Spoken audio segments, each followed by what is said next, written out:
ಯಾಕೆ ಯುಡಿ ಮಂತ್ರಿನ ಜೈಲಿಗೆ ಹೋಗಿಲ್ಲ?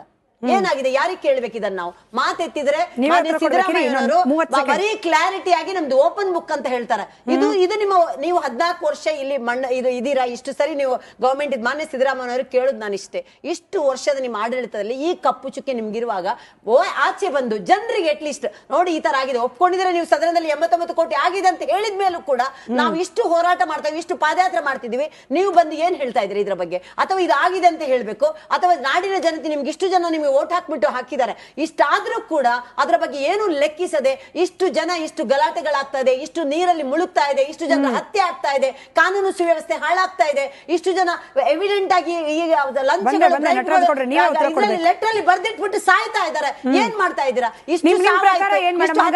ಇವಾಗ ಮುಖ್ಯಮಂತ್ರಿ ರಾಜೀನಾಮೆ ಕೊಡಬೇಕಾ ಅಥವಾ ಯಾರು ರಾಜೀನಾಮೆ ಕೊಡ್ಬೇಕು? ನಾನು ಹೇಳುದಿಷ್ಟೇ, ಮುಖ್ಯಮಂತ್ರಿ ಇದು ನಾನು ಹೇಳುದು ಮುಖ್ಯಮಂತ್ರಿ ತಪ್ಪು ಮಾಡಿಲ್ಲ ಅಂತ ಅವ್ರು ಹೇಳ್ತಿದಾರಲ್ಲ, ತಪ್ಪು ಮಾಡಿಲ್ಲ ಅಂದ್ರೆ ಅವ್ರಿಗೆ ಭಯ ಏನಕ್ಕೆ? ಆಯ್ತಪ್ಪ, ನೀವು ಕಂಪ್ಲೀಟ್ ತನಿಖೆ ಇನ್ನ ಮಾಡಿ ಅಲ್ಲಿವರೆಗೆ ರಾಜೀನಾಮೆ ಕೊಡಬಹುದಲ್ವಾ? ಈಗ ಇವರೇನಂದ್ರು ನೈತಿಕ ಹೊಣೆ ಹೊತ್ತು ನಾಗೇಂದ್ರ ರಾಜೀನಾಮೆ ಮಾಡಿದ್ರಲ್ಲ, ಇದೇ ತರ ನೈತಿಕ ಹೊಣೆ ಹೊತ್ತು ಅವರು ರಾಜೀನಾಮೆ ಮಾಡಿ